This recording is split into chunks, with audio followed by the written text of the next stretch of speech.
Hey, Dios te bendiga, Dios te guarde y la paz de mi Señor Jesucristo sea con todos ustedes. Bueno, aquí de nuevo tu hermano Pedro. Bueno, quiero seguir desarrollando la serie sobre el amileniarismo y en esta ocasión quiero hablarle del pretribulacionismo. Bueno, la Biblia dice que nadie sabe ni el día ni la hora cuando el Señor Jesucristo vendrá.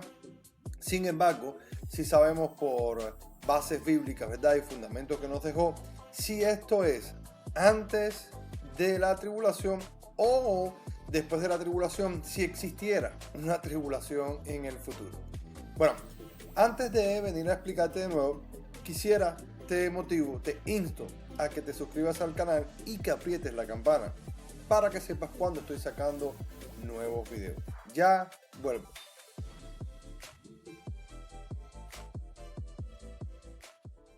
Bueno, lo que sí es un hecho de que Jesucristo viene, viene. Y viene a buscar a su iglesia, una iglesia sin mancha y sin pecado. Bueno, los amilenaristas creemos de que sí el Señor viene, pero no hay tal tribulación en la cual pasará en el futuro, ya que hemos comprobado que esta tribulación, según los que creen que es antes, es porque hay 7 años en el cual la Biblia no dice por ningún lado, en el cual están esperando, ¿verdad? Que en ese tiempo, que antes que el Señor venga o cuando el Señor venga y se lleve a su iglesia, pues otras personas se quedan aquí en la gran tribulación o en la tribulación y bueno, después serán muertos, después serán estas personas salvos por medio del martirio. Bueno, esto es algo que se han inventado, pero definitivamente no es la posición correcta, o por lo menos no bíblica. Por eso tenemos que primero ir a la palabra del Señor, donde dice Hebreos 9:28. Así también fue ofrecido una sola vez para llevar los pecados de muchos, y aparecerá por segunda vez sin relación con el pecado para salvar a los que le esperan. Definitivamente la Biblia habla de primera vez cuando vino el Señor, cuando cuando dijo en la cruz consumado es el pecado, que automáticamente nos libró de él, nos hizo libre, venció la muerte, venció el pecado. Y su segunda venida, donde la Biblia rescata que esta segunda venida es el día del Señor y es para el día del juicio.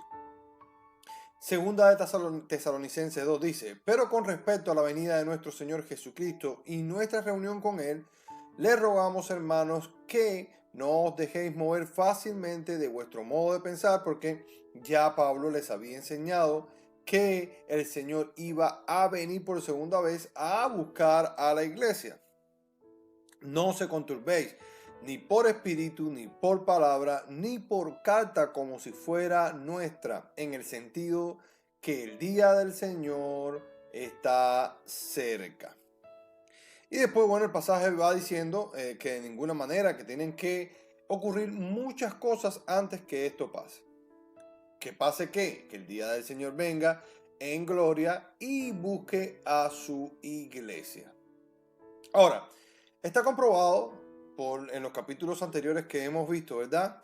De que el Señor vendrá y juzgará a vivos a muertos, que juzgará a todas las naciones, así incluyendo a gentiles, o sea, a la iglesia, a los que creyeron o a los que no creyeron, y a los judíos.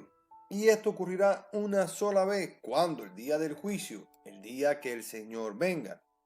Refrescamos un poco esto en 2 de Tesalonicenses 1 del 6 al 7, donde dice, porque es justo delante de Dios pagar tribulación a los que os atribulan, y a vosotros que sois atribulados, daros reposo con nosotros cuando se manifieste el Señor Jesús desde el cielo con los ángeles y su poder.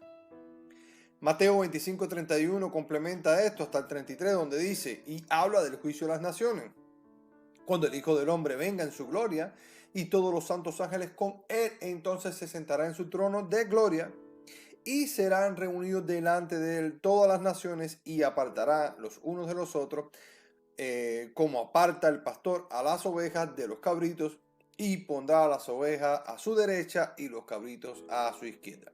Pero hay algo que pasamos por alto aquí y no nos dimos cuenta. Aunque esto nos deje comprobado de que no hay dos o tres venidas de Cristo y que solamente es un juicio, en el versículo 6 de Segunda de Tesalonicenses 1, habla de que cuando se manifiesta el Señor Jesús desde los cielos, ¿verdad? Vamos a volver a leer. Dice, porque el justo delante de Dios pagará, o dice, porque es justo delante de Dios pagar con tribulación a los que os atribulan, y vosotros que sois atribulados, ¿verdad? Y esta es la parte de A del versículo, donde nos muestra de que de ninguna manera el Señor nos dijo alguna vez que la iglesia no iba a pasar tribulación. Porque uno de los argumentos que dan los pretribulacionistas y de paso los premilenial dicen que definitivamente la iglesia no está para pasar persecución o que no era para juicio. Y esto no es lo que nos enseña la Biblia.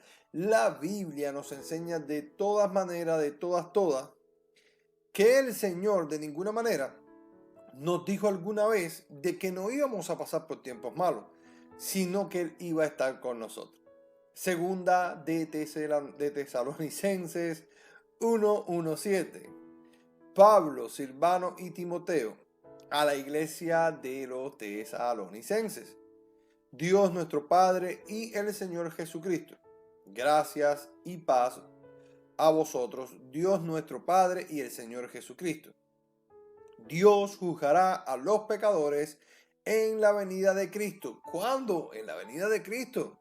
Aquí vamos a redondear un poco sobre eso para poder culminar y resumir donde queremos. Recuérdense, el milenio malo, el tiempo malo y el tiempo bueno es el tiempo donde estamos viviendo, que es el fin de siglo, ¿verdad? Para que el Señor venga al final del siglo malo, para que podamos ser resucitados con Él, de manera de que el siglo bueno sea la resurrección de los muertos y el juicio. Esto lo hemos recalcado muchísimo en los capítulos anteriores. Dios juzgará a los pecadores en la venida de Cristo. Exactamente dice así. Y si va a juzgar a los pecadores, eso definitivamente es una sola vez. No se quedarán más pecadores para que sean resucitados o para que sean salvos mucho tiempo después o después de la gran tribulación. Bueno, versículo 3 dice, debemos siempre dar gracias a Dios por nosotros o por vosotros, hermanos, como es digno, por cuanto vuestra fe va creciendo y el amor de todos y cada uno de vosotros abunda para con los demás. Pónganle ojo a este versículo 4.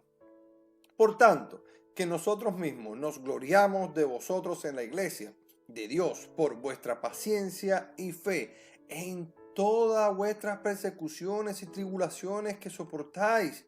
O sea, ¿cómo osan decir de que la iglesia no está puesta aquí para que padezca, cuando desde los tiempos de los apóstoles ya la iglesia padecía persecución, cuando los apóstoles perdieron su vida por causa del evangelio, empezando por Esteban, Pedro, Jacobo, en el tiempo de la iglesia primitiva perdió su cabeza?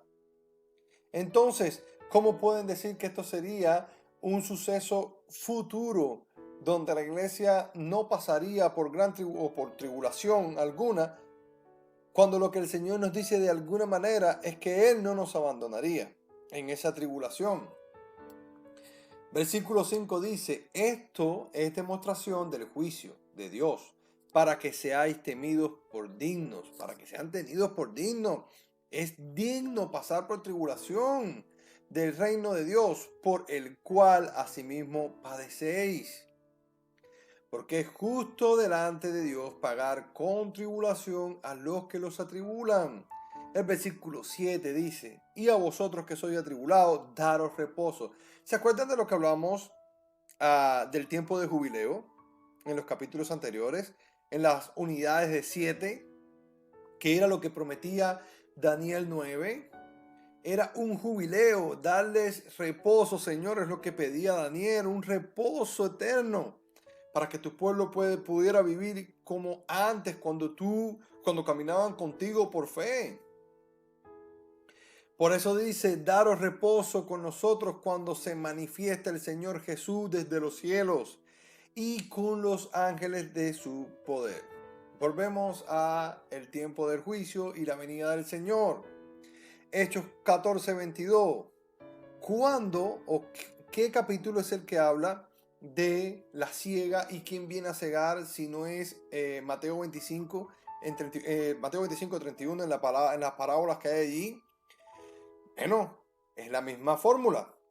Hechos 14:22 dice, confirmado los ánimos de los discípulos, exhortándoles a que permaneciesen en la fe, diciéndoles, es necesario que a través de ¿qué?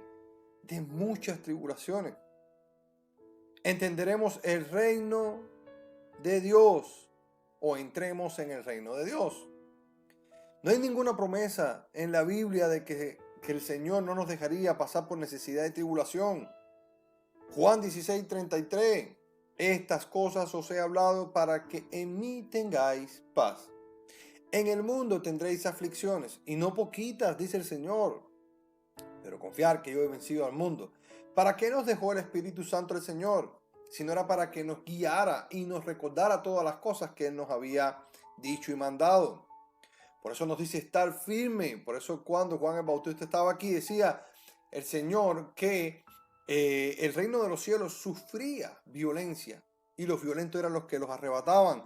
Porque ya desde mucho antes, es más, yo no creo, o bueno, algunas partes en el mundo posiblemente sí estén pasando una gran tribulación, que de eso vamos a hablar después,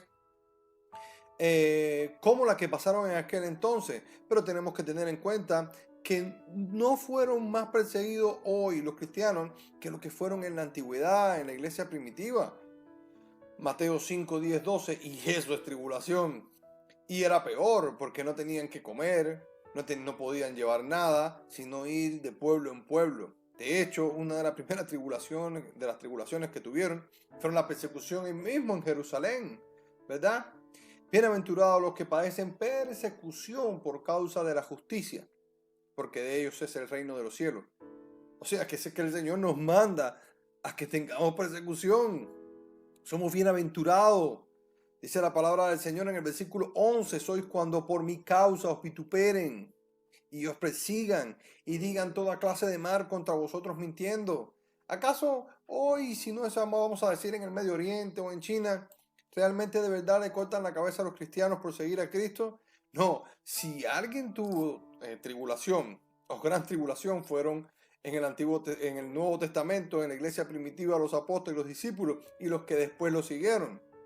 Gozaos y alegraos porque vuestro galardón es grande en los cielos, porque así persiguieron a los profetas que fueron antes de nosotros. Por eso podemos concluir de esta manera, que la tribulación definitivamente empezó cuando Jesucristo vino a la tierra, cuando murió y resucitó, y le encomendó a sus discípulos que llevaran el evangelio por todo el mundo, que los bautizaran en el nombre del Padre, del Hijo y del Espíritu Santo. ¿Para qué? Para que inauguraran el reino de los cielos en la tierra. Por eso no hay tal cosa como un rapto secreto, no hay tal cosa como una pretribulación y mucho menos 7 años en la Biblia donde van a existir cosas en el futuro. Porque esta tribulación, según la Biblia, ya está en la tierra. Ahora, ¿cuándo vamos a hablar de la gran tribulación? Pues esperemos un poco más adelante, en otro capítulo. Bendiciones, los espero.